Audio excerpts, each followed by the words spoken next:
Traveling wasn't always something our ancestors could do.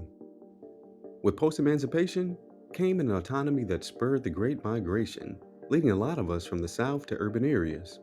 Soon enough, more Black people began to travel for leisure instead of necessity, guided by essential resources like the Green Book. These trips were opportunities that moved them out of systemically oppressed silos to experience the interconnectedness of Black communities across the nation. But it didn't stop there. Oh no, that was just the beginning. I'm Darren from PushBlack, and you're listening to Black History Year.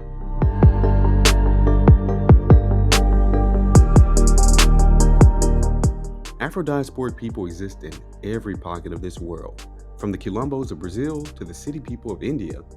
Now, more and more Black Americans are traveling abroad to connect with these dispersed roots, including today's guest, PushBlack's very own Briona Lamback.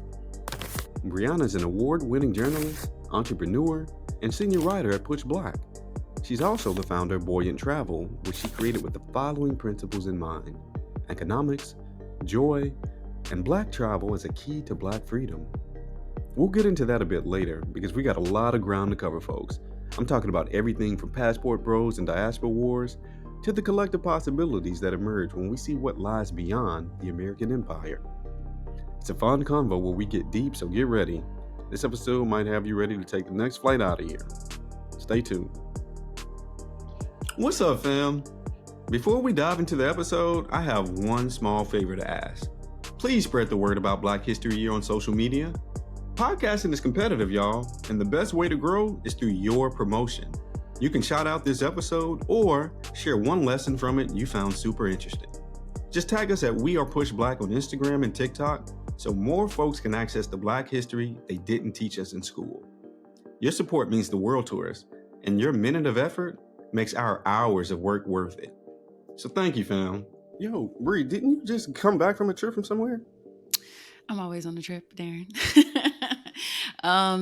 So I've done a few trips recently, but I would say the most recent, I did like a little cabin trip for my sister's birthday. She's a Juneteenth baby. So we just went into like the mountains of Maryland. It's called Deep Creek, and just had a cute little cabin weekend. It was fun. Nice, nice. Okay, nice little cabin Yeah. getaway. I just hmm came back from Boston myself. Have you ever been to Boston? Never, never. Yeah. I'll say this. Uh, I was surprised by the deep, very real, almost 30% of the city, like the Afro diasporic community there, from West African folks to Caribbean folks, huge Haitian population to the point where they have Hmm. like rah-rah bands in the middle of the streets in downtown Boston. It's like, oh, I had no idea. And on the flip side of that, I know we producers probably not gonna use this, but they were like by far like the white people. They're like by far the whitest white people I've ever been around. I can't put my finger on it, yo. It's something about that New England kind of culture. mm, It just feels much yeah. more stiff from like I don't know. I'm curious about the white folks in Baltimore. Yeah. Honestly, I've heard that about Boston, and it's kind of, I mean, it's not keeping me from going, but it's not like high on my list because I'm just like, but yeah, in Baltimore, honestly, my version of Baltimore when I was growing up was always very black. And I left for some years and came back, and I was like, when all these white people get here? So it's been an adjustment. But I feel like the white people in Baltimore and Maryland, the DMV area, altogether, kind of, I don't know, get it. Mm, Everybody seems to be pretty liberal for word. quote unquote. And I've honestly never really had any like wild experiences face to face, at least in Baltimore. I feel like most of the people that are there are from there, so they have some experience of being around black people, being a majority black city. Mm. um so yeah, I love that place. Copy that. Have you ever lived in another majority black city? No, actually. I lived in Pennsylvania in a white place, in Laurel, Maryland. So that's predominantly black, PG County, but still close to Mm. home. And I lived in London.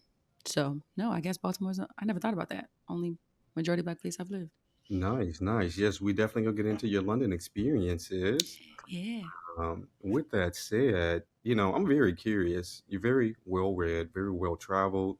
You write, do so many amazing things. I'm curious, across your experiences, Bree, what does Black liberation mean to you? How has that kind of changed just throughout your journey? Yeah, yeah. What does that mean for you, Black liberation? Yeah, I would say it's something that PushBlack has definitely helped me develop and identify. And so, what I've learned over the years, for me, it really comes down to us being able to self determine our realities, right? Our world in every way, globally, all Black people. And so, from the food that we're eating and who's growing it, us, we should be, to where we're living.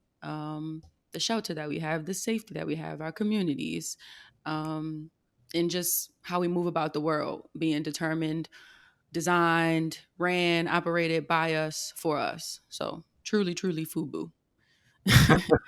Yeah. Yes, indeed. Thank you for that rich response. I love this notion of just the ability to kind of move and be free in the world and have that self determination to decide what we want our reality to be. That brings me right to the topic of our episode today. We want to think about travel while Black and its relationship to building our own identities and our connection to the diaspora. But with all that said, I want to start with just a very kind of broad concept and metaphor because it seems like movement comes up a lot when people talk about like liberation. Hmm. Uh, seems like it's a constant metaphor because so much about anti-blackness and just coloniality seems to be about the control of bodies, limiting, policing movements. Right. Uh, with that said, I heard this quote one time from a Black radical activist that suggested the only way Black folks can continually be free in this colonially ordered world is to constantly move, to Hmm. migrate, to have almost like a nomadic tradition to resist state power and surveillance. So something like maroonage, right? With all that said, I'm curious, Bree, how does that resonate with you? Do you think there's like a relationship between just movement and migration and agency or even liberation? Yeah, it really hit me when you said the part about maroonage, because I hadn't quite thought about it like that. And I've been moving for a very long time in a nomadic way. And I always am like trying to get to the root of it. I'm like, am I running from something? Trying to figure out what it is. But part of it feels like it's just in me. And Mm, I think that, and I think a lot of people share that sentiment. And I think that just for so long, right, hundreds and hundreds of years, our ancestors' movement was restricted, like you said. And so they didn't have bodily autonomy. They wasn't hopping on planes and flights and going wherever they wanted to go, and down to their everyday daily existence, like their movements were controlled or surveillanced by someone. So I mm, think kind of maybe not naturally, but as a response to that, we store generational trauma in our body and our DNA. So I think our movement is just like at this point a natural reaction and resistance to that. And ooh, so yeah, I don't do well with people telling me what to do and where to go and where to be. And I think some of that is, the ancestors telling me to move. ooh, So ooh. I love that. This notion of like not only just like ancestral trauma that's passed down, but also ancestral knowledge that's passed down through the body, how it yeah. shows up in movement just in and of itself. So like the searching for belonging or searching for freedom that you kind of spoke to. But I'm also thinking about like just basic like bodily movement, the way that we move Mm. through dance and whatnot. Pardon me, if you will. Want to stretch this metaphor a little bit. Just think about the word movement. Thinking about the civil rights movement. I'm thinking about like Mm. Exodus. Like it seems to be like this repertoire, this repeating pattern of behavior within the diaspora that in order to get free, we got to move. We got to go Yeah. here. Exodus, right? Yeah, yeah. I love Uh, that. That's a good yes. point. You're making me Thank. think, Darren. I didn't think about that like Yeah, yeah, that. yeah. We just want to kind Yeah. of really think all the different ways we can about movement before we get into the specifics of travel and what that looks like today. Yeah. Uh, Can I say one more thing? please, please. I just wrote a story for Push Black about the top lies about twerking. And when you said something about dance, it made me think about this, especially as a woman and a Black woman. Like when it comes to dance and how we move naturally, You know, there's so many dances across the diaspora that involve like hip movement and butt movement, just like twerking. And that story really made me like see the dots and connect them between those movements. And you know, there's so people can say what they want about twerking and moving your body in that way, but like I think it's a natural thing because nobody ever really like taught me how to do it. You know how you hear like white people in pop culture talking about teach me how, nobody ever taught me how to do it. I just moved that way one day. And so yeah, I think a lot of our liberation and yeah, you're really making me think. It has to be tied to movement. We have to move. So Oh man, I I like wasn't that. expecting us to get this deep this early, Bree. Uh, Yeah. yeah, no, thank you for mentioning that. I was just gonna gloss right past this point, but when you mentioned dance and bodily movement as also a practice for searching for freedom, right? It makes me think about Sadia Hartman's Wayward Lives book. I know I've Hmm. probably talked about it with the writing team and whatnot ad nauseum, but the reason why I want to lift it up here is the way in which Sadia really flexes the metaphor of movement through like this idea or the concept of waywardness. So like Hmm. waywardness in the book is itself framed like a form of freedom, right? So Hartman celebrates the unruly, non-conforming behaviors, which includes dance and twerking, as you mentioned, even around like the time of Reconstruction, right? So Black folks somewhat free, traveling to the Northeast, Midwest, and certain practices start to develop it, like moving, dancing, that were seen as like rebellious, uh, Mm. um, um, just too much Africanity, like kind of embedded in that. But it seems like it just disrupts the status quo, and even still today, I'm hearing just from your reflections on twerking, like just Black movement in and itself just seems to make white folks uncomfortable. Would you say? Yeah. Yeah. Yeah. But when it come down to it, it's just like it's our birthright. We not gonna stop moving, and we shouldn't. And if it make people uncomfortable, that's cool. Yes, indeed. Yes, indeed. I want to begin with another pretty open-ended question before we dive into a bit of the history around like Black movement and migration, and also your experiences. Talking with the producers, there was this bit of a tension that we identified happening, at least in Black social media spaces, as it relates to people talking about traveling, right? Mm. On a very broad level, I ask this question: is traveling a privilege, right? And I want to think about this within this particular debate or this context, where some folks feel like, oh, Black people spend too much money on like buying Jordans rather than Mm. getting stamps on their passport. Feels like an Yeah. evergreen Black social media topic.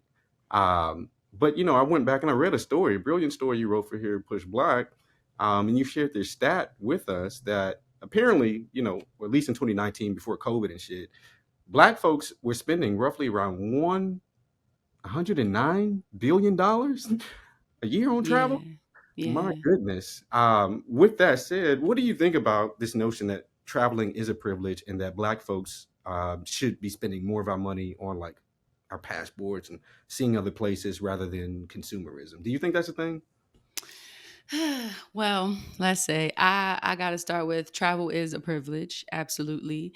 There is quite a difference in me as a person with American privilege, right? Mm. Going elsewhere, having a blue passport and being able to travel to so many countries without having to pay visas. Like, that's just not a reality for a lot of people. It's not a reality for a lot of Black people.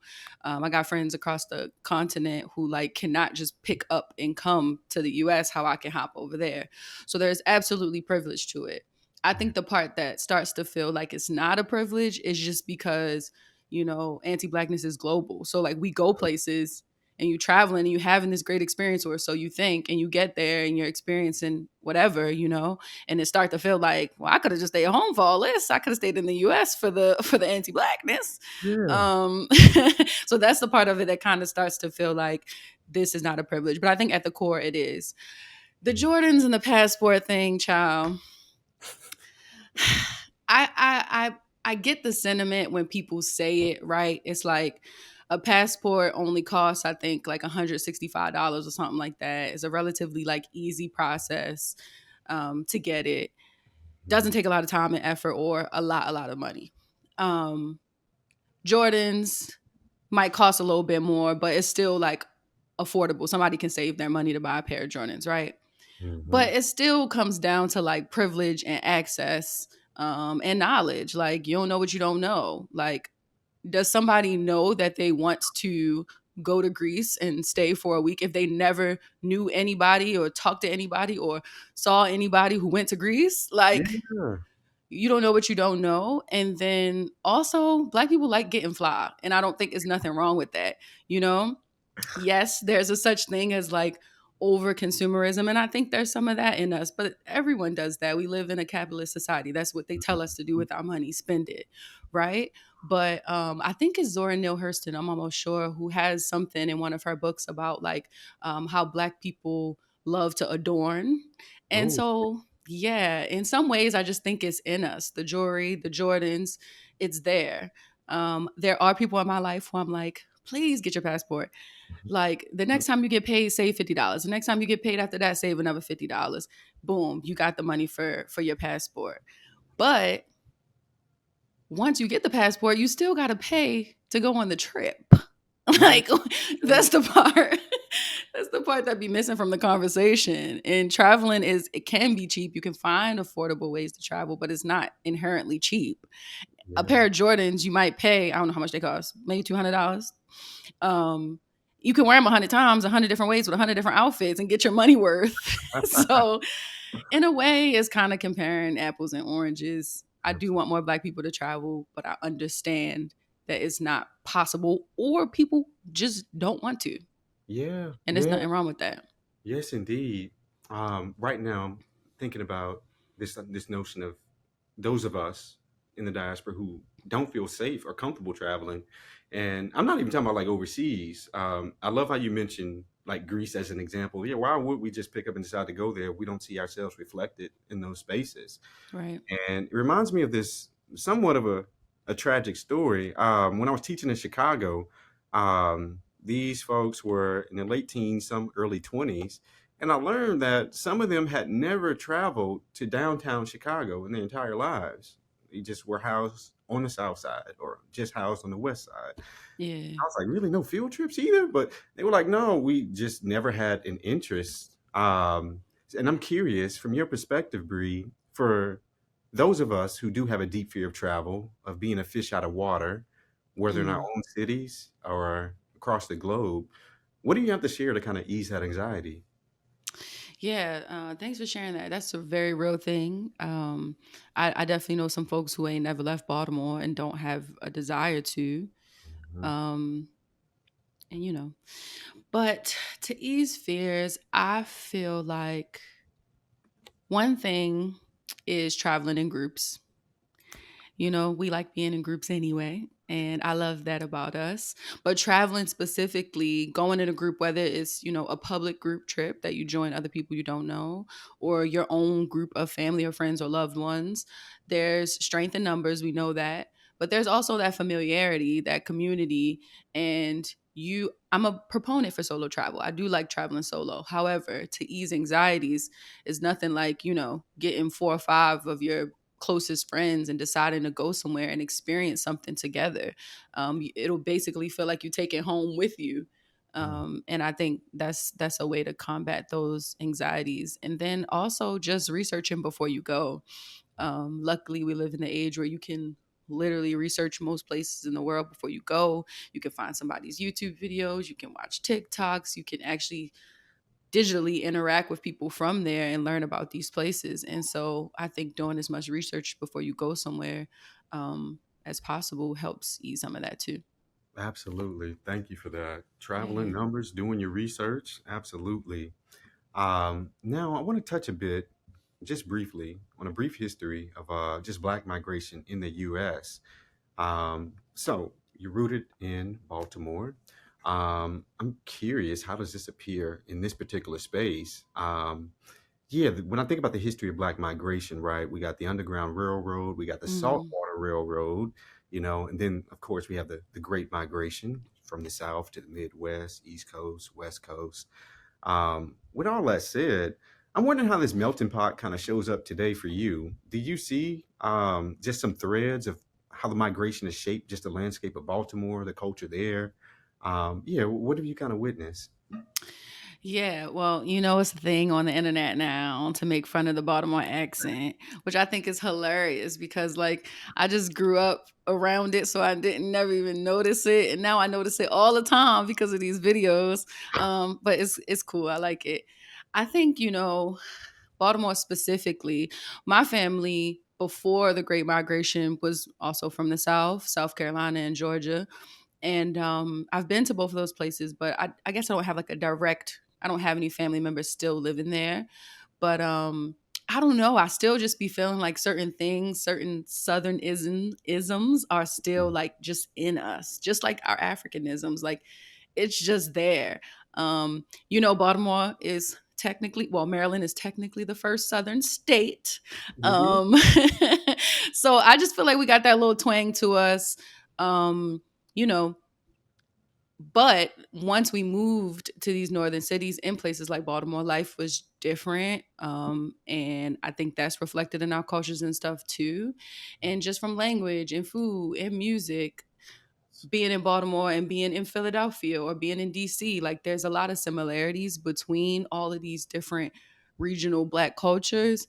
But there's distinct differences too. And so that migration, where we all might have like started in similar, maybe coastal places in the South, we ended up in these different cities with different dynamics and different politics and everything.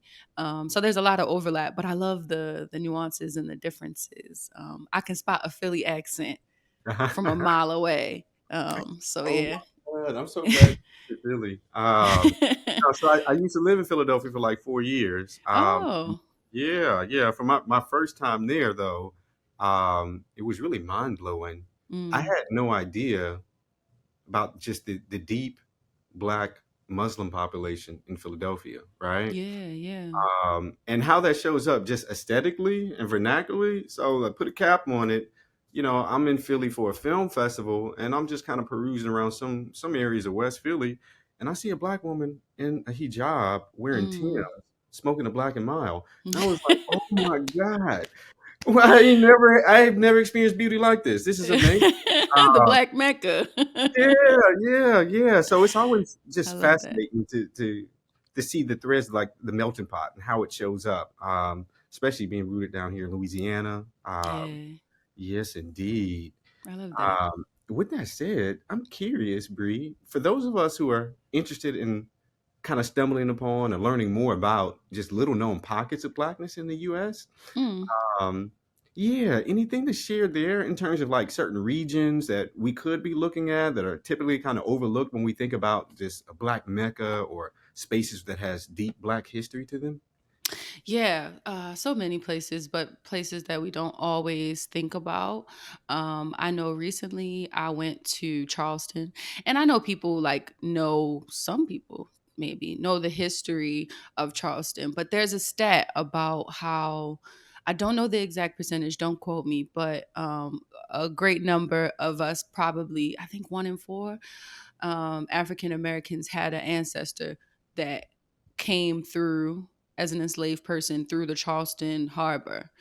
And Wow. so there's a lot of Black history in Charleston. A lot of it has intentionally, like elsewhere, been covered up. When you go there, like day to day walking down the street, it's not a very Black experience.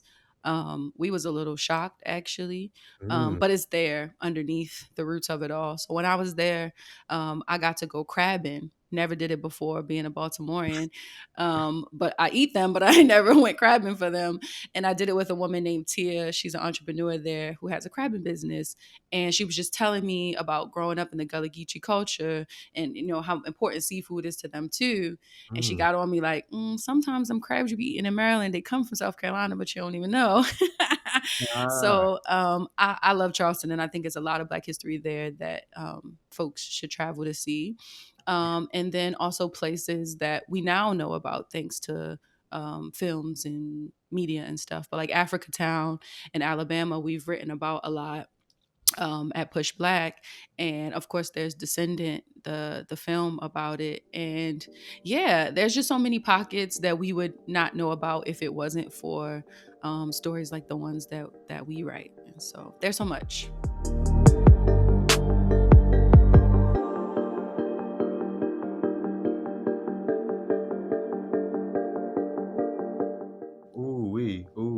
this. Thank you for this beautiful segue. The stories that we write that uncover these pockets or kind of reveal them for those who are not aware. It just makes me think about the wonderful work you've been doing here at Push Black. As a writer, as a thought leader. With that said, I'm curious, how has just the experience of travel just even shaped your voice as a writer and a thinker? Yeah, honestly, I was just saying this to someone recently. I feel so grateful and so blessed and so aligned that every part of my life truly feels in alignment. And travel is kind of like the thing in the center, holding the web together. And so when I'm traveling, I'm thinking of Push Black stories. Mm, I've written about Ghana and Brazil and so many other places that I've been, or just things that I learned when I was somewhere. And then, I can turn around and like I've written a story about Thomas Downing, the Black Oyster King of New York. yeah. Yeah, one of my favorite stories I've ever written. And for those who don't know, he basically pioneered fine dining as we know it today. Didn't really exist before him. And he also took oysters from being like a street food that was sold for like dollars, very cheap. Nobody thought anything of it, to like the delicacy, the fine dining that we know it as today. Wow. And a little secret was hiding in the cellar of his oyster restaurant. And him and his son were helping enslaved people escape to freedom in Canada. Oh my. So that was originally a Push Black story that one of my fellow colleagues wrote. Shout out Leslie. And our content is short. So I read it and I was like, I need to know more about this man. And I ended up writing a story about it that got published for another publication. And I ended up in an anthology called Best American Food Writing. What? Yeah. And so when I'm out traveling, it's like nothing feels out of alignment. I can write about this for my personal work, for Push Black. I could plan a trip here. And then I just personally feel fulfilled about traveling the world and learning about different Black history and cultures. So, yeah. Wow. Wow. No, that makes me just think about the media's role in shaping our imaginations of certain places, certain spaces. Mm, Um, yeah. Especially when it just comes to like Afro diasporic locales, right? So whether the continent or Caribbean, South America. Hmm. With that said, I'm wondering, just in general, Bree, what do you think of like Western media depictions of, let's say, West Africa or the Caribbean? What kind of comes up for you there? Yeah, it's different now. Perhaps I would have had a different answer maybe when I was a bit younger, because what we saw in Western media was not what it is, to be honest. A lot of like just dramatics of people's everyday lives in Africa and West Africa specifically.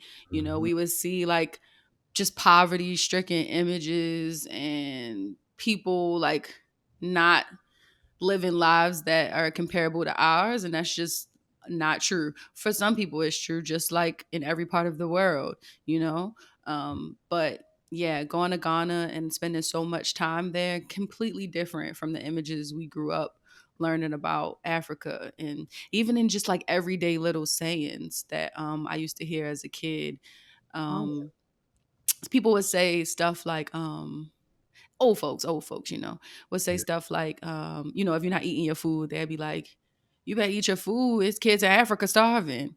And Mm-hmm. when it's kids down the street in West Baltimore starving. Hmm. So while there are some truths to that, to go and see for yourself, completely different. Absolutely, absolutely. It makes me think about like this polar opposite like binary or dichotomy that's set up when folks talk about Africa, right? One is like, Mm. okay, it's deeply depraved, folks that lack resources, impoverished. And then the flip side of that is like, oh, we was all kings and queens. Right now I'm thinking about coming to America and what that Yeah. kind of shaped people's imaginaries. Films like The Gods Must Be Crazy, or even like Last King of Scotland. Have you seen Last King of Scotland? I With haven't. I haven't seen uh it. Forrest Whitaker, he's playing Edie Mm. Amin. Okay. Anyway, like the way that they depict Africa is through the lens of like this white man, James McAvoy's character, and he's just Mm, it's just like this untamed jungle until like this white man shows up, you know. mm, yeah, Yeah, yeah. So thank you for letting us know that your travels actually kind of dispel these things. You're able to really definitely. witness the everyday grounded culture, right? What we often Yeah. miss when we think about these spaces. I'm curious about your personal experiences now, Bree. Hmm. Well, one, you tell you told us that you lived overseas in London. This was a thing. Yes. How did you feel comfortable enough to move to that space? Why London? And yeah, any personal anecdotes, particularly as it relates to the African diaspora? Did you have any kind of diasporic experiences over there? Yeah, anything you'd like to share about London? Yeah, going to London really like changed my life. I had never traveled internationally before that. I was 20, and we traveled growing up and stuff, but U.S. based, a lot of road trips.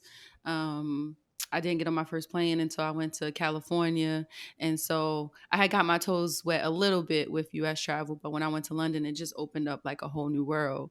And so I studied abroad there for 1 semester in college. My mom encouraged me to. She like went to work and was chit chatting with coworkers, and one of them was telling her how their child was studying abroad. And she came home like, "You got to do this. You got to do this."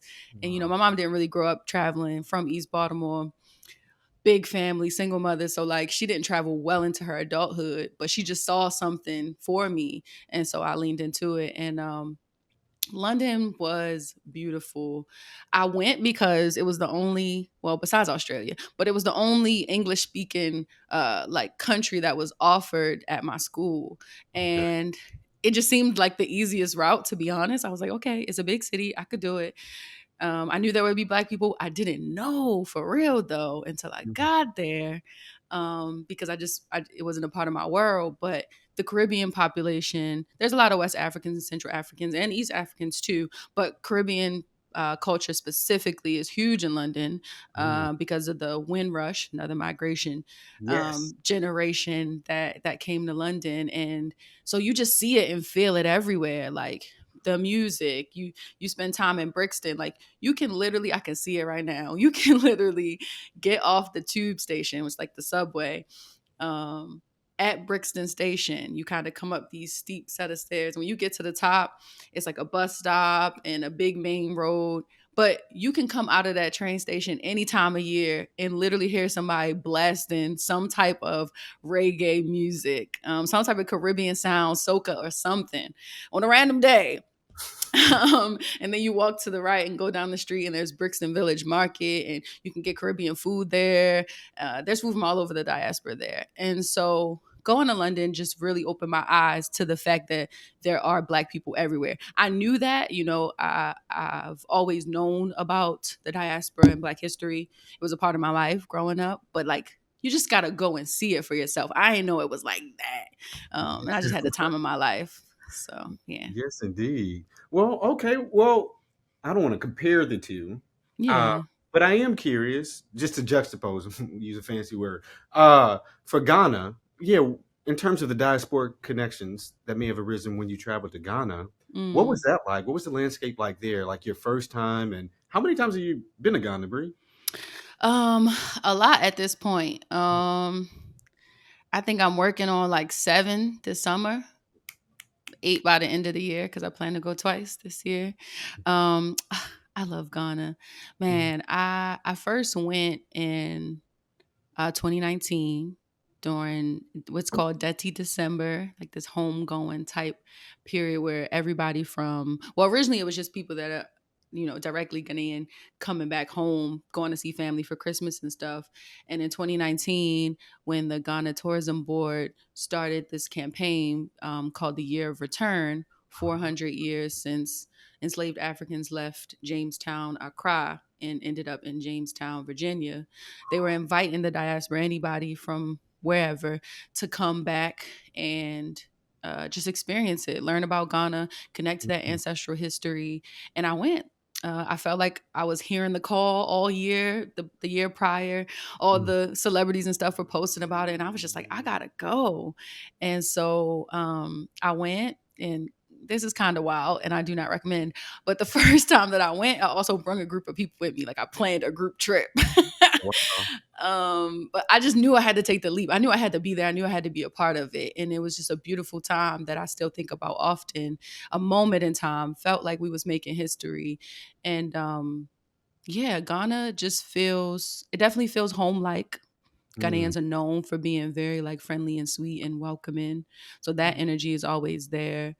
And there is just something about when you're from the US specifically, but the Americas, where we have always lived in white majority countries, um, going somewhere and walking down the street and quite literally everybody looks like you. I mean, you don't usually blend in because they can tell that you're foreign, but like nobody looking at you crazy for your hair or your skin or just for being black. Like, Mm. and that's a certain type of freedom that you don't get anywhere else in the world.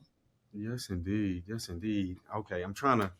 Oh, I want to jump ahead to talk about Okay. certain tensions that may arise when traveling as a Black American, but we'll table that. We're going to stick with the fun stuff for now. Okay. I love that you mentioned this notion of an ancestral connection with regard to Mm, this call home. Very, very kind of open ended, broad question I have for you, Bree. But just the phrasing, ancestral connection, mm. what does that mean for you? And how does it show up explicitly when you travel to spaces like Ghana? Like, what is it? What is the ancestral connection? What does it look like for you?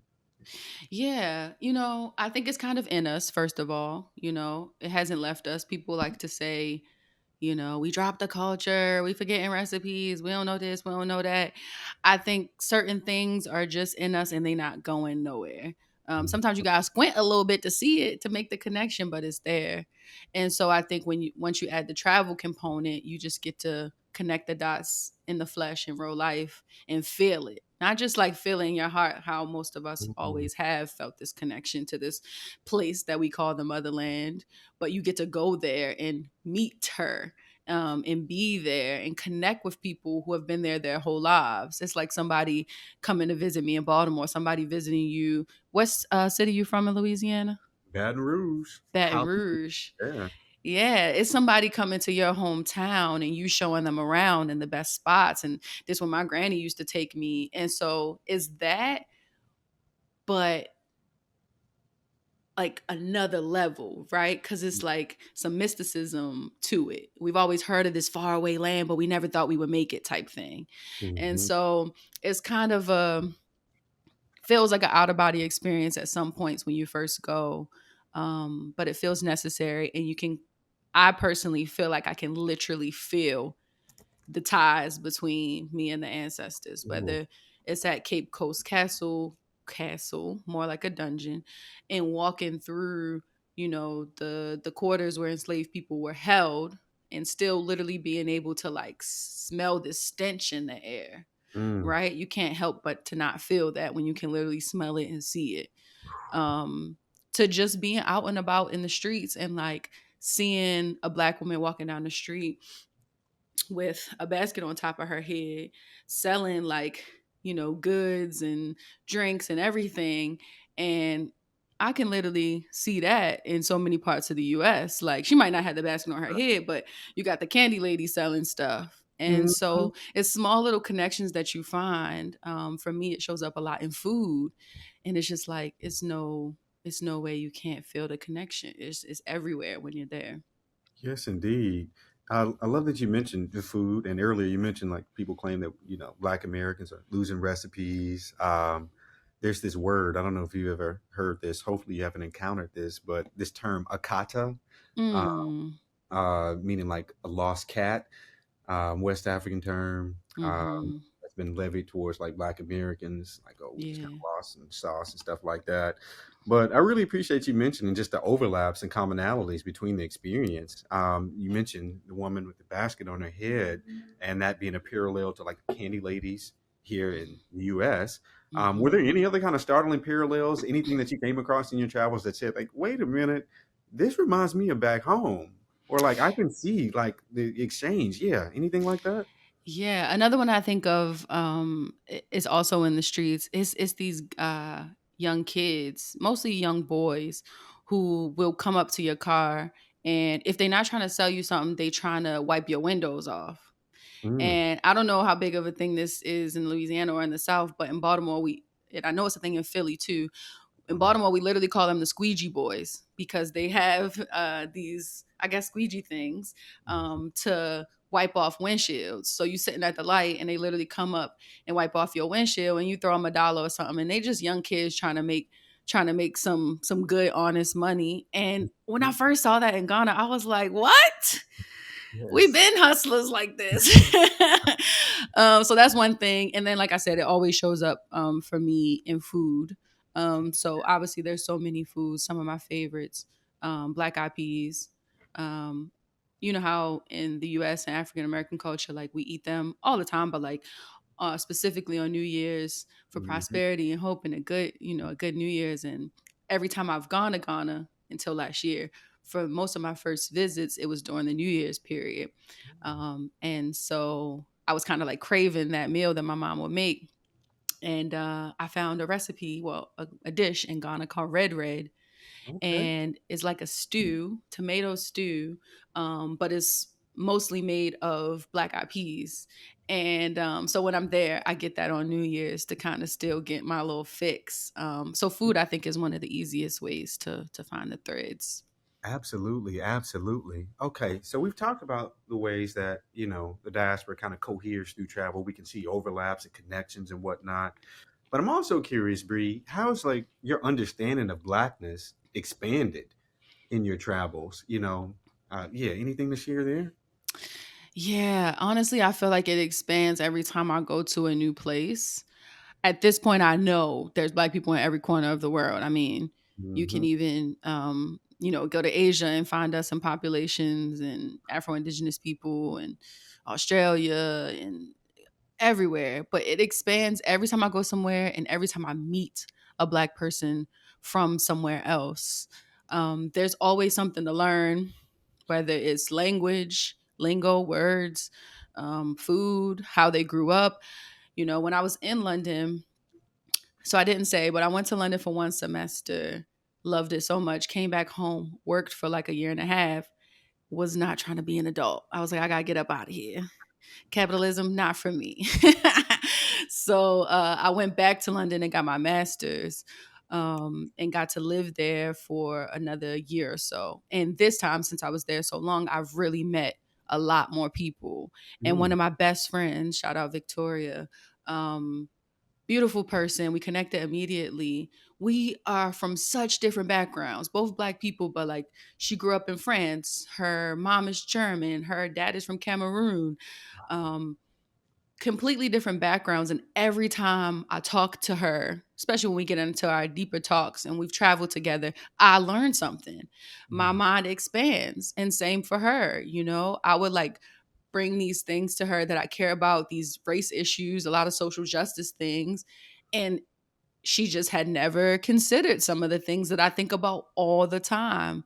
And Mm. so I think it's a really beautiful thing and a necessary thing, for us to meet Black people from around the world.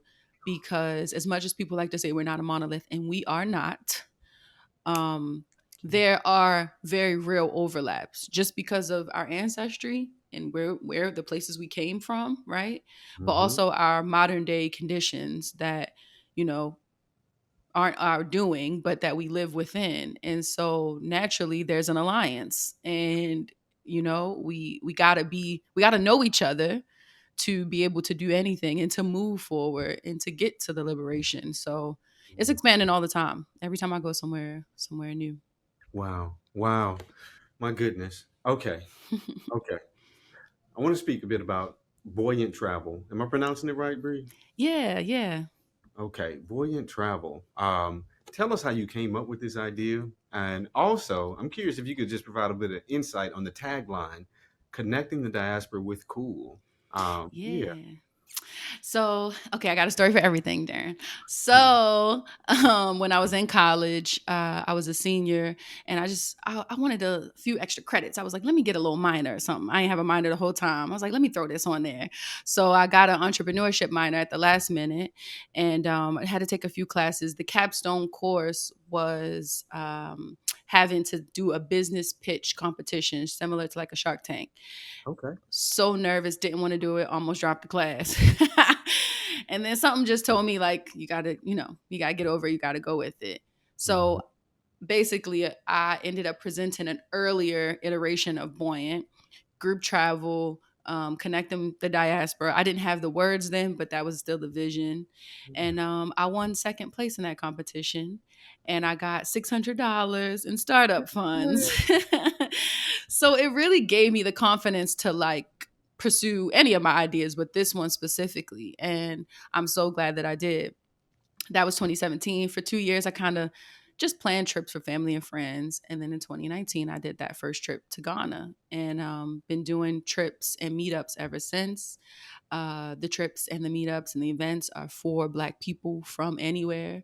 Mm. Any Black person from any nationality, gender, whatever ethnicity can come on the trips. I do get a lot of US based folks, obviously, but we're a melting pot. I've had folks that are Caribbean Americans, African Americans, my friends over in Europe and the UK. This past year, my mind was blown because not one, but two people came from Australia. What? Yeah, I was just like, what? One of the women was Nigerian, but Nigerian Australian. I met plenty of Nigerian Americans in my life, British Nigerians. I ain't never met a Nigerian from Australia. I was like, we really everywhere. Nigerians are really everywhere specifically. And Yeah. so, you know, the part about connecting the diaspora with cool, that's something I came up with a few years ago when I just realized that's what I want to do. That's my life. That's part of my life's work. I would be doing this even if I wasn't writing about it or planning trips. Because travel is such a big part of my life and Black people are the focal of my life and what I care about. Naturally, it just felt like, we cool. We invented cool. We are cool. Nobody cooler than us. And to me, one of the best parts about traveling is connecting with cool people around the diaspora, whether whatever makes them cool, their fashion, their music. You meet DJs, you meet photographers, you meet every regular day people and you have a great conversation with them. It's about that connection we was talking about earlier and us being allies, truly being connected. And so, yeah, that's what we do at Buoyant through group trips, through meetups. It's about connecting folks to other cool folks, cool places, and cool Black owned businesses. Yes, indeed. Yes, indeed. Okay. Before Ooh, we, oh yeah, one please, last thing I want to say. I please. got to say this on the record.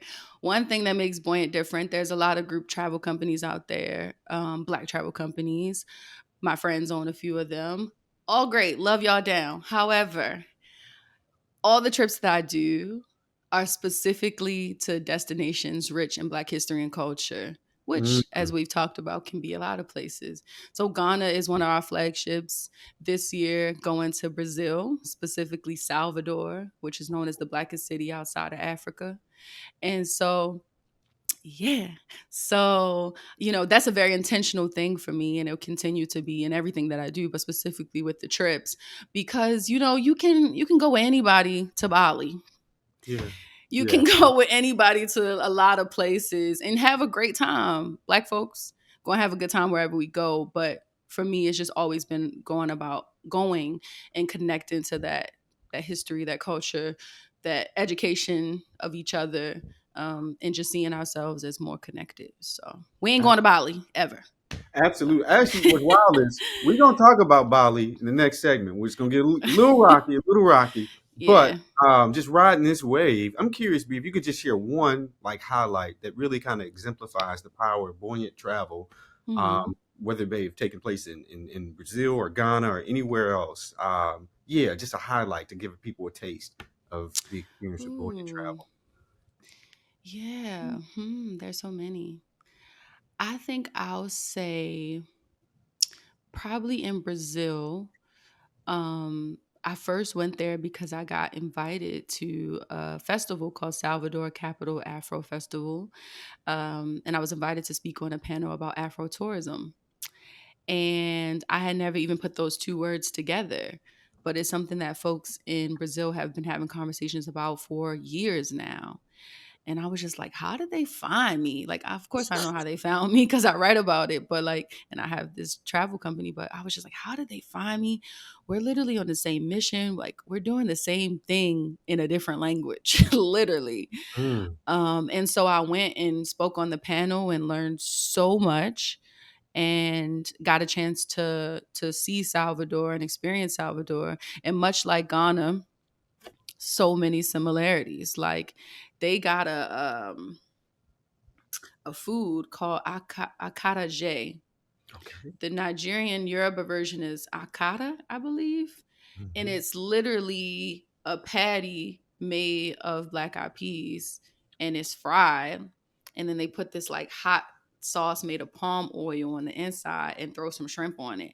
And there's probably no direct equivalent in Southern or Black American, African American cuisine. But the fact that like all the ingredients are there, I'm just like, what? We're so connected. And so Mm. anyway, that's probably not a specific example of anything that's happened on a group trip, but my personal experience. And Yeah. I'm taking a group there for the first time this November, and so I just know that everybody is going to have those moments of like and I think it's even a little bit more of not a shock, but maybe a different type of impact than going to Ghana, right? Where Mhm. we know it's the motherland, we know we're gonna feel that connection. They're English speaking versus going to Brazil. A lot of people don't even know about Salvador, like we know about like Rio de Janeiro, and Yeah. still feeling that connection. So I'm excited to have people go and tap in.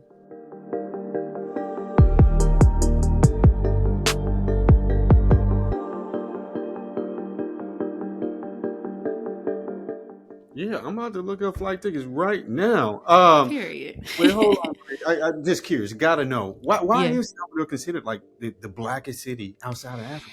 Yeah, so I mean, part of it is a part of their tourism marketing, right? It sounds real good, but a lot of people also don't know, and I didn't know for a long time, that more enslaved people, more enslaved Africans, were trafficked to Brazil than anywhere else. Mhm. It's also a huge country, so that's that. But there are a lot of black people there, more black people in Brazil than there are in the US. And I think sometimes that's hard for people to wrap their minds around, right? Because um American culture is us, right? So you see the US as this cool black place. And I think the only reason we don't know a lot about Brazil is because of the language barrier. Mm. But there's more black folks there than technically the city is like don't quote me on the percentage, but it's a really high percentage of Salvador de Bahia specifically, where most people are black. Wow. Yeah, Wow. yeah. Okay. Okay. You spoke about a few things that leads us right into our next session. Really want to think through the colonial pitfalls to be mindful of when we travel, right? You Yeah. mentioned, Black Americans, we hold on to our Afro diasporic identity, but we're very much Americanized in a lot of ways, right? We can Yep. export certain things when we travel that we may not want to take with us. And you mentioned Bali earlier, right? Came across this story a couple years ago. I'm Mm. not sure if you're familiar with this, Bree, but there was a black queer lesbian couple deported out of Bali because they went there, set up shop as expats, which is fine. Yeah. But then, they wanted to do a how-to on like how Black Americans could like move there and kind of finesse the tax situation and also bypass COVID protocols. Mm. Yeah, not so great. With all that Yeah. said, I'm curious, what do you think are like some high level kind of pitfalls to kind of stay away from when we think about traveling as Black Americans? Yeah, yeah. Yeah. That I mean, I remember hearing about this story too, and there's so many layers to it, right? Because as Black American folks, we are very much American. There's part of us what comes back to that movement that just feels like, in the waywardness, that feels like, I gotta take up space. I can't. Mhm. Nobody can't tell me that I gotta live in this place that's been accosted by people for years and generations and centuries. So part of travel feels like a get back. It feels like a a resistance. I feel like a revenge against all of the things that have happened to us and try to hold us back. So I get why people go, and I also get why people set up shop like they did and want to spread the message. Mm-hmm.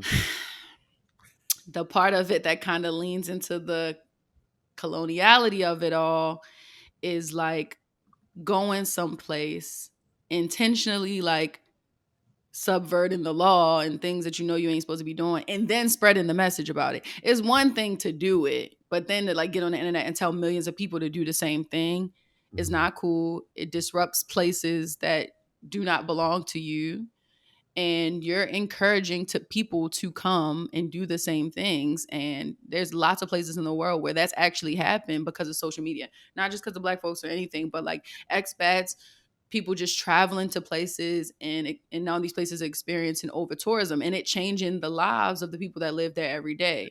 And so travel is deeply intertwined with colonialism and is Mm-hmm. not really, I think there's a world where it doesn't need to be, doesn't have to be, but as it stands right now, they are intertwined. And so, you know, you don't leave yourself at home when you go. You bring everything with you, who you are, your customs, and da da da da. But we can't fall into those pitfalls. And I think one of the ways to not, like I said earlier, is to know where you're going. Mm-hmm. You don't have to be an expert. You don't got to speak the language, but you can try to. You can learn about the people before you go. You can learn about if the people want you to be there before you go, right? I ain't going Mm-hmm. nowhere I ain't want it. I ain't going nowhere where people are also telling us not to come. Like Hawaii is a good example. Yeah. Because Yeah. they're dealing with things, and us coming there while the money sounds good is still affecting people. So I don't think there's a perfect answer. I really don't. I don't have one. Ooh, Um, okay, I got another complex but question for you. Ain't gonna be no perfect okay. answer to this one either. Okay. I don't know. Thank you for just really drawing the connections between colonization and travel, just in general. It makes me Yeah. think about Ghana and the Repatriation Act. You know, this call for a return of Black Americans back there. I ain't gonna hold you, Bree. It makes me nervous, a little nervous. It makes me think of parallels to Liberia. For folks who may be unaware, the creation of Liberia was very much like a colonial act. Just to share a little bit of history, the American Colonization Society, literally called the American Colonization Society, was formed in 1817 to send free African Americans to Africa as an alternative to Mm, emancipation in the U.S., right? yeah. And what happened was there were a lot of tensions, right? The ACS acquired land through negotiations with local African leaders, but this often happened under pressure and unequal treaties, right? And you see tensions between the indigenous African population that was there and in this community of Black Americans who were imported there to kind of settle Liberia. Reading about this, I didn't even know like Monrovia was named after James Monroe. I thought it, Yes. I ain't literally that, learned that like not that long ago. yeah, that's Yeah. wild. Yeah, I'm Yeah. curious, does any of that come up for you when you think about Ghana and the Repatriation Act? Yeah, absolutely. I think, you know, specifically with the year of return, people didn't know. I don't even think Ghana knew how big it was going to be, how many millions of people were going to come, and how many millions of people were going to continue to come. It hasn't slowed down since 2019, maybe in 2020 and 2021, sure, but millions of people are still coming. A lot of those people are just coming during a certain period of year, that's December, and going back home. But a lot of people have stayed. People have immigrated to Ghana the right way, some not the right way. And it's just something that I go back and forth with all the time. Being someone who spends so much time there and having loved ones there, I've dated someone from there. You know, I kind of feel like, you know, there's so many people that want us to be there. They welcome us there. There's literally a place in Ghana right now where a guy who is Ghanaian but British, right, came back, bought a whole bunch of land, and he's specifically selling the land to people from the diaspora. Wow. And you know, he had to, you know, talk with locals, I'm sure, and whoever's land it was first to make sure everything is right. But naturally, some of it does feel like what happened so long ago in Liberia. I think all we can do, right, is to try to educate ourselves. There's no way I'm setting up shop in Ghana and I ain't never even been there. You need Mm. to go there. You need to visit. You need to spend time there. If you're going to go set up shop somewhere where there's a whole community and livelihood of Black people already living there, you need to know people there. You need to be as integrated as possible before you just go. I think that kind of minimizes, to a degree, the feeling of like, oh, these people just coming over here and setting up shop and not contributing anything. You need to contribute. You need to be a part. You Ooh, know, you can't just come and start telling people what to do and moving stuff around. ooh, And you know, it's hard. Uh, and yeah, like, yeah, yeah, no perfect absolutely. answer. Yeah, it makes me think about this notion of American privilege for Black Mm, Americans, the way in which, our passports maybe in some areas can give us more access to certain things. yeah. Some would even say maybe there's a sense of entitlement coming from Black Mm, Americans and how we show up in certain places. yeah. I'm wondering, have you experienced any of that? Or taking a step back, have you experienced any tensions within the diaspora, around being a Black American and how maybe other members of the diaspora may have received you? Does that come up at all, like the diaspora wars? Have you seen that? It does. It does. I definitely don't feel like it comes up as much in real life as it Oh, does, you know, on the internet, on TikTok. Things are mhm. exacerbated, but it's definitely there. You know, when I was in Salvador Day by Year, the first time I went, I was with somebody that I had known for years. At that point, I thought we was friends. She is British Nigerian, and there are a lot of similarities between Afro Brazilian culture and specifically Yoruba. She was Yoruba Ah, culture. Um, Sometimes I think that a lot of people that are from the continent, specifically Yoruba and Nigerian, don't know how much the diaspora actually still knows about like Yoruba culture and traditions and, you know, Orisha and religion and spirituality and all those things. And so we were there and she was basically just having a lot of moments of feeling like, oh my gosh, this is like Nigeria outside of Nigeria, this connection, da da da da. But there was times where she was implying that like I wasn't having a connection because I'm not Nigerian and because Afro Brazilian culture is very much tied to Yoruba traditional, you know, ways of being and knowing. And I'm just like, one, it's ignorant because again, the diaspora really clings to Yoruba culture mhm, as a whole. You can go to places in the Caribbean and folks know everything about the Orisha and certain Yoruba words and stuff like that. And so there was tension. It was one of the first times I felt it in real life. We got into an argument. We're not even friends no more because mhm, I felt like she was discounting my experience. And even though, you know, the exact similarities weren't there, I'm like, yeah, but I can look at an Afro Brazilian person and know that we've had a very similar experience in this life because I live in the US and they live in Brazil, two big white colonial countries. mhm, Um, and so there's tensions in real life. It's real. It's real. But there's also love in real life too that I think sometimes gets lost in translation online specifically, right? You see in a diaspora wars conversation every third Thursday of the month. And it feels yeah, like the love is not there. But when you go in person, it's there. Like I said, in Ghana, people want us there. Always going to be folks that don't want us. Majority of people welcome you. They want to learn about you. They're curious about you too, because all they know about us is from TV and media as well. And so when you show up and you're different than they expected, they like, hold up, you know? And yeah. did I answer your question? Yeah, yeah, you answered so Okay. many questions. I gotta make up more questions. I only got maybe like 3 more. I got 2 more messy questions, and then I got some fun, generative, speculative questions for us. Okay. I like But messy. all right, let's get it. Okay, there's a particular topic that's come up with regards to Black people traveling. Let me not just say Black people, specifically Black men. So this has been coming from the manosphere, right? There's Mm-hmm. this thread of sexual tourism that seems to be on the rise, particularly it Yeah. seems like within like the Black American population, Black masculine American population. This has existed throughout coloniality. White folks do this all the time. They made films about Yes. this type of stuff. I'm curious, how does that land with you, or rather, this notion of like sexual fetishization, as it relates to traveling to other spaces? Yeah, yeah. Any thoughts there? Yeah. Lots of thoughts about the passport bros. Mm. Um, Oh, no name them. Thank you. it's just name dropping. It's one of those things where like it's hard for me to wrap my head around it.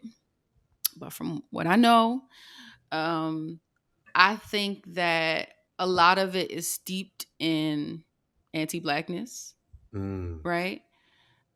There's nothing wrong with traveling and finding love. There's nothing wrong with traveling and meeting somebody that you want to hook up with and have a relationship with. I think it's a natural part of going around the world, right?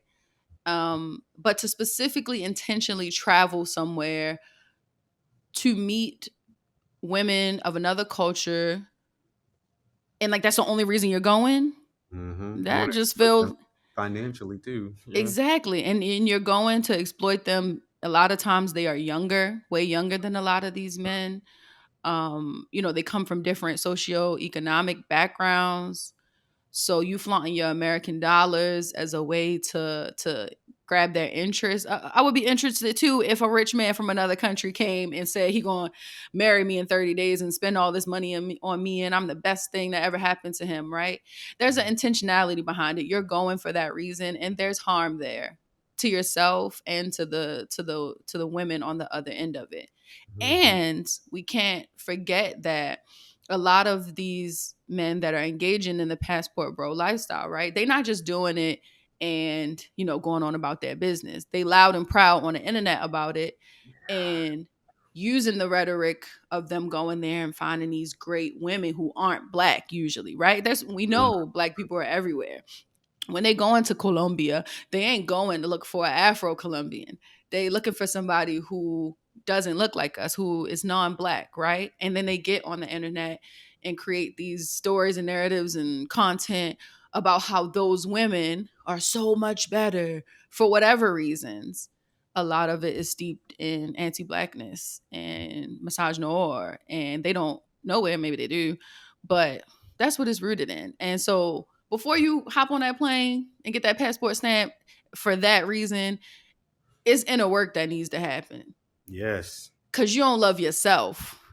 It's beyond just, oh, I don't like black American women or I don't like black women. No, you don't like your black ass self. Can I cuss? You Yes. don't, you don't like your black ass self, and you using women as a scapegoat, and it's a lot to it. And at the end of the day, it's wrong. If you naturally go and find love in somebody, sure, but I mean, it's another layer or version of colonialism. Just a black person Absolutely. doing it. There's a thing that I learned about recently. To tie the two together, there's a big thing in Gambia, I believe it is, of white European women going to Hmm. Gambia specifically for sex tourism. Yeah. So, we comparing apples and apples. You going a black man from America with all this privilege going to these, Latin American countries, and a white woman coming from Europe and going to Gambia specifically for that reason. It's the same thing. You doing the same thing as that white lady. Same Yeah. colonizing thing. And it ain't cool. Yeah. Yeah. Oh my Yeah. God. Thank you. Thank you for They gotta speaking be stopped. all that. Yes. Yes, indeed. We got to put a cap on this shit. For folks who want to learn more about this and decolonize their imaginaries, this exotification that they have, and actually on that tip, I think there's almost like a spectrum that happens with Mm, Americans in this colonial imaginary that we have of other places, where it's like it's deep and very violent fetishization, and then there's also like this exotification, right? right. So like I'm thinking about this is not sexual tourism, but I'm thinking about Black is King and how that was received, like the exotification of certain locales. Mm, I'm also thinking about like Bell Hooks eating the other, just this notion of like, oh, the other is almost like a spice I need to consume to kind of enrich my mm. life. Yes, please check out Bell Hooks eating the other. We got to move away from that, y'all. Okay, one last messy question for you, Bree. Okay. Uh, I love the ways in which you speak about Ghana. Yeah. But one thing does come up for me as a queer person, as queer people in my family. I'm thinking about just safety for Black queer folks traveling, Yeah. right? So Yeah. Ghana recently passed a bill identifying like the LGBTQ plus community as illegal. I'm curious, you have any suggestions for Black queer folks on how they may navigate that? Yeah, anything at all? Yeah. I was very not shocked but disappointed in Ghana for that bill. Very proud though of the people on the ground that was like, we not having this. And as far as I know, I don't think it's actually passed. But there was definitely people on the ground not playing about it, and so I was proud of that. I've had queer folks join my trips. Some personal friends to Ghana, pre this bill, but those kind of colonial uh, mindsets and ideas and rhetoric around queerness have been prevalent in West Africa since I've been going there, definitely, probably for a very long time. Honestly, I think it's just about knowing where you feel comfortable going. And I know that, like, sucks because we should be able to go everywhere. Black queer people should be able to go everywhere. But, like, the reality is just like your safety and your livelihood and your well-being and your mental health and all of that is more important than you going to a place where folks are going to mistreat you, assault you, whatever. um so I think honestly all I can say is I travel in numbers, like I said before. Okay, this is like bringing some TikTok people into it that I love. Okay. The Gen Z and millennial folks will know, but I love Raymonte, big TikToker, DeAndre and Malik. They all friends, all gay guys. And I just love them. They always take trips together. They're on a trip right now. They're actually in Greece. That's probably why I said it earlier. But seeing them, I think, is a good example. I think Raymonte made a TikTok about how he loves that he found two other black gay men. They're his best friends. They love traveling the world together and like they just live in this life. I think finding your people is important. Just like you find your community and your people at home, find your people that want to travel somewhere with you Yeah. and stick to the strength in numbers. And yeah. Also, but go where you're loved though too. There are plenty places in the world, plenty of black places where people will not bat an eye at you being who you are. Um, and if there's places like Ghana that is being loud and proud about their hate, I wouldn't go. Copy that. Thank you. Thank you Yeah, for that, Bree. I love this notion of strength in numbers. And just moving yeah, into our future section, we're going to engage a little bit of speculation, on the past of Black travel and the future of Black travel, but just sitting with this idea of strength in numbers. Have you heard about like these calls for a Black reverse migration to the South? Have you heard about this, Bree? yeah. The first time I need to learn more about it, but the first time I heard about it was from Julian because I think he brought it up in a team meeting one time, like 2 years ago, and I was like, "What?" So yeah, I've heard of it. Copy that. I'm curious, how does that land with you? Like just this idea of like Black people migrating back to the South because we have deeper numbers. Yeah. Yeah. How does that vibe with you? Yeah. Honestly, that's like a dream for me. In my own personal family, we've talked about it so much, but I believe at some point I will live in the South, even if I don't live there permanently. Every time I'm in the South, no matter where I am, but specifically in the Carolinas and Georgia, where my people was from once, I just feel so connected. How I talked about with Ghana, like South Carolina and Georgia is the motherland for me, and that's so true for so many Black Americans. And so I think the world, our world, would be so much more like rich and beautiful and joyful if like we just go down there and run it up like in every way. Politically, we would, if you think about even places like Pennsylvania, right? The state itself is red and conservative, but the city of Philadelphia is so damn black that is almost always going to be blue and more liberal. Mhm. That same thing would apply if we all take our asses back to the South. And one last thing, but beyond the politics, even though that's I think at the core of it, the strength being in numbers, just like the joy of it all. I think so many of us are looking for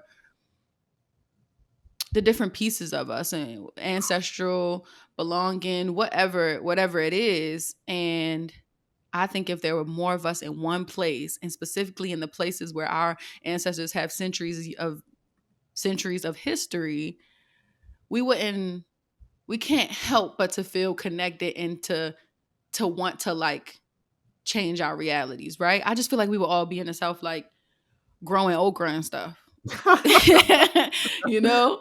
Yeah. And so, yeah, I think it's a dream. I'm here for it. I would love to like be a part of some large exodus. I love Baltimore, but I can leave tomorrow.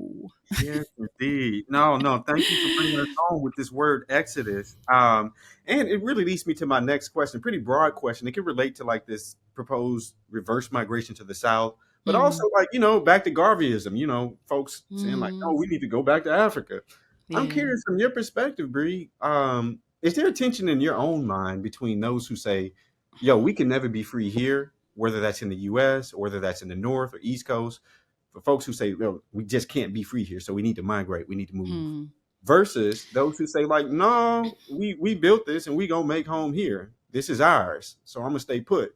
Um, does that raise any tensions in your mind? What do you think about like that dynamic?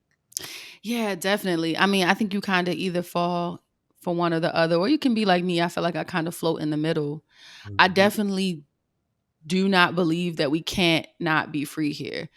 I think us reversing and going to the South would be the first step and probably the biggest. If we're all in one place, building our own, which we once had, black colonies and black towns and black everything, running them for us by us, growing our own food. Like I said at the beginning, why can't we be free here?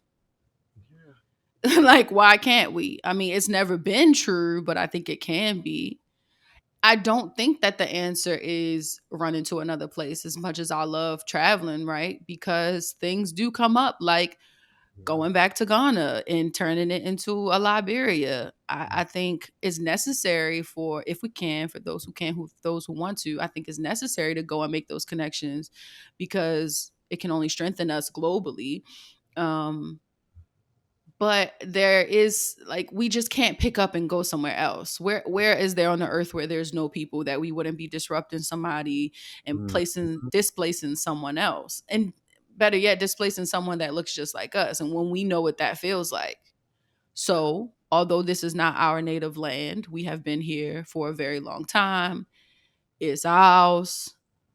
It's not Mhm. ours natively, but we cool with the native folks. We can come up with some agreements. They get theirs back, we get some of it, and I think we can make this a paradise. Yes. You know how people say like heaven on earth, and how we don't have to die to wait till we get to heaven and all of that. Like, I think it's very possible for us to have our own version of paradise right Mm. here. But it won't happen with us all spread out.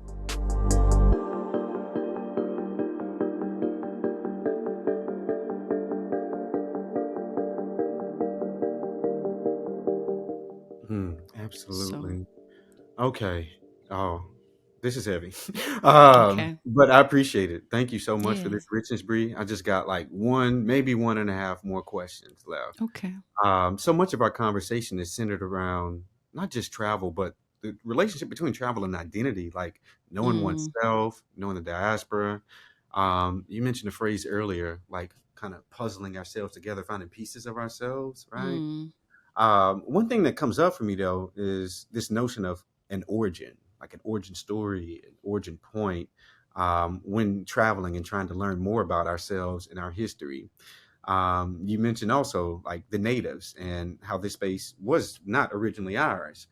Um, this is going to be a little sticky, but we're okay. just going to go into it. I want to do a bit of speculation on just the origins of Black people in the Americas. Mm, So there's a pretty hotly debated text by Africana scholar who's no longer with us. His name is Ivan Van Sertima. He wrote this book titled "They Came Before Columbus." Have you ever come across mm. this? Heard about it?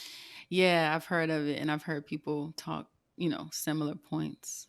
Yeah, yeah, yeah. People got a lot to say about it. And just to be clear, right now, we're not trying to confirm or deny anything there. We're just trying to understand, like, okay, if this was the truth, right, what does that mean for us? But Mm, essentially, in this book, he's talking about like how folks on the continent traveled to the Americas well before the transatlantic slave trade. yeah. He finds like these different overlaps in language and botany, just things that are just kind of hard to overlook in terms of like the overlaps and commonalities, right? Yeah. But I'm wondering, like, what does this origin story offer us, kind of Hmm. compared to this master narrative of the transatlantic slave trade as the Hmm. catalyst or origin point for our presence in the Americas? Do you personally feel more empowered by this speculative idea that, no, black folks were over here, we were building stuff way before the slave trade, versus Hmm. like, no, actually, we were imported through this violent phenomenon? How does that land with you? Yeah. I haven't thought about this in depth, but hearing you say it, I get why people, would want to lean into this idea of we were here before. And I really don't put it, knowing black people and how genius we are, I don't put it past anyone of the ancestors, um, for the fact that they could have traveled here. I think there has to be some truth to that, especially because Europeans were so far behind in everything. They didn't even know how to bathe themselves, let alone like sail in the sea blue or whatever they used to tell us in school. So I think there must be some truth to the fact that African people were traversing the world. But Mhm. I think part of the reason people lean so far into this idea of we were here and the transatlantic slave trade didn't happen, or what Mhm. it wasn't what they make it seem. I think some of that is just our colonial teachings, Mm, and our entire lives being told that everything black and everything African is other and is bad and is evil and is dark and is wrong and is witchcraft and all these things that we know that it's not. So I part of me feels like folks that are leaning so hard into the idea that we were already here just don't want to accept the fact that we were once African. And mm, I think they want to distance themselves from being African. And that's just not how I feel. Wow, I mean, if somebody want to prove this wrong, right or wrong tomorrow, like I wish the transatlantic slave trade didn't happen, but there's evidence and proof that it did happen. And mhm, so I mean, I'm fine with leaning into the truth that we know, mhm. um, and leaning into our Africanness. And I don't think there's anything wrong with that. Absolutely, Yeah. absolutely. That's such a rich response, Bree. I just want to lift up this one text. I think puts a cap on at least this question. Have you ever come across Dion Brand's "Map to the Door, No Return"? Ooh, no. But Okay, I know okay, about the door of no return. I've been. But yo, tell me about this. Bree, please, y'all, please go read "Map to the Door, No Return." One of our brilliant authors here at Push Black, William, was invited to speak at its 20th anniversary 2 years ago. No, this is a Oh, yes, indeed. wow. It's a very important text. So Dion Brand, is a poet, author, brilliant thinker. She's Hmm. Caribbean, based out of Canada. Okay. But essentially, the book is about the diaspora's search for an origin point, a search for belonging through Mhm. travel. And she uses the map of the door of no return. It's like a metaphor for when our origin points and our histories became kind of broken and dispersed, Mm, right? right. I just want to read this quote from A Map to the Door, No Return, and just hear your thoughts on it, if that's okay. Yeah. Yeah, so she tells us that too much has been made of origins. All origins are arbitrary. This is not to say they are not also nurturing, but they are essentially coercive and indifferent. Country, nation, these concepts are, of course, deeply indebted to origins, family, tradition, and home. But nation states are configurations of origins as exclusionary power structures which have legitimacy based on conquest and acquisition. So essentially, like nation states, countries, these origin points, are just rooted in like coloniality. Makes me think Yeah. about borders and shit. Yeah, what do you Yeah. think about that? Like this letting go of an origin point. Mm. I think it would be hard for a lot of people. Mhm, Because for our whole lives we've been told this place, this motherland, this part of us that's missing. So you kind of start to believe that you're not whole. You kind of start to believe that you have to search for the origin, right? I think mhm, there's a lot of people that are okay with not, and I think honestly, I think that's beautiful. They know themselves. They feel so strongly about who they are and their familial origin maybe that they don't feel like they need to look outside themselves. mhm, But mhm, I think it's hard in general to tell people like stop worrying about the origin. It don't matter because we've made it matter. And like you said, colonialism and and these borders that we didn't create made it matter. And I think something that I learned in recent years is the fact that, like, most African Americans, um, probably Caribbean Americans too, but or Caribbean folks can trace their lineage back in the US for generations. Like, people can Mhm. go back to 1800s and before that, and people that was enslaved. Like, we can go back pretty far, but there's a lot of our West African brothers and sisters who actually can't do that, and it's because of colonialism, right? Like, Nigeria wasn't Nigeria 150 years ago. Ghana wasn't Ghana 150 years ago. These borders have been drawn up by Europeans, and they split up tribes that they didn't even know, you know, were there. They didn't know the nuances. They didn't care to know. And Mm. so it does make you, and I love Nigerians. Yes, Love yes. them down. But they one of the, similar to African Americans, they one of the most proud people, right? They gonna Mhm. tell you they Nigerian. And it's Mhm. beautiful. Their culture is beautiful. They gonna let you know when they walk in the door they Nigerian, right? But it's something to be said, not just them, all of us, like, these borders have been drawn up for us.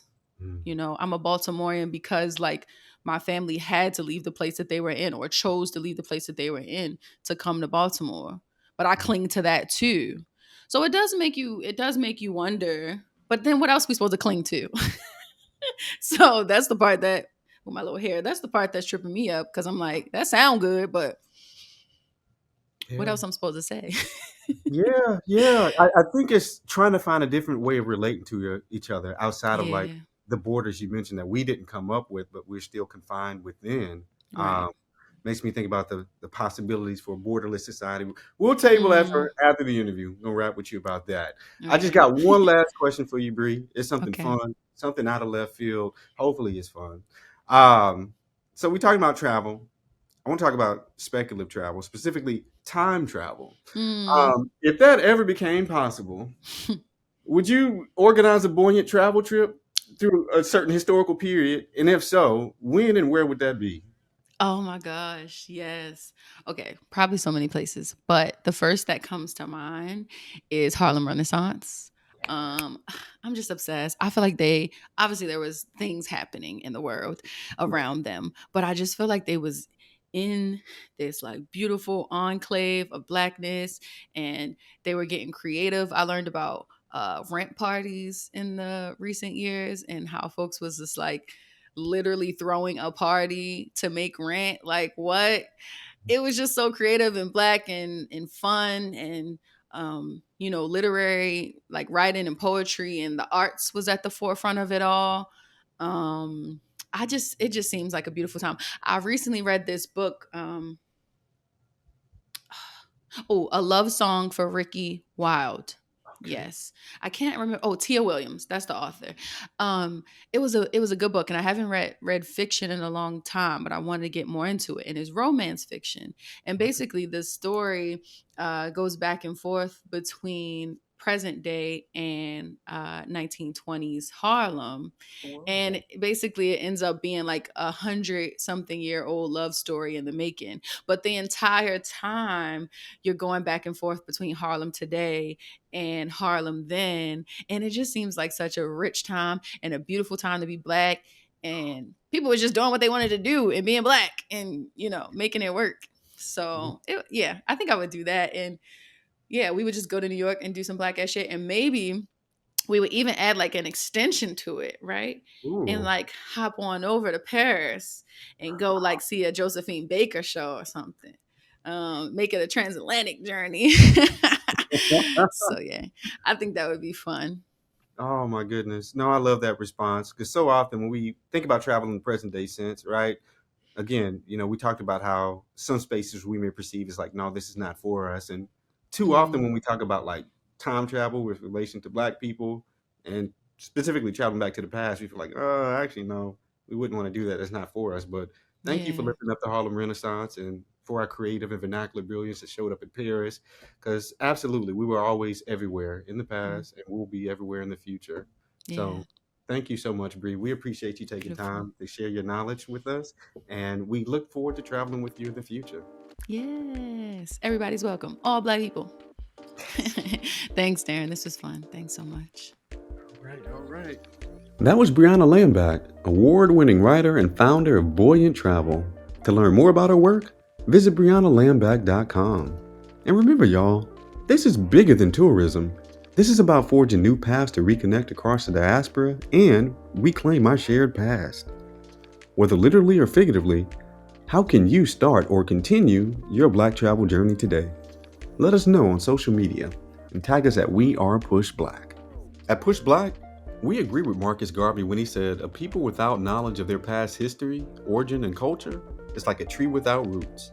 We believe telling empowering stories on Black life and history can build a more liberated Black future. Being here with us lets us know you probably feel like that's important too. You matter. Your choice to be here matters. It lets us know that you value this work, and you make PushBlack happen with your contributions at blackhistoryyear.com. Most people do $5 or $10 a month, but everything makes a difference. Thank you for supporting the work.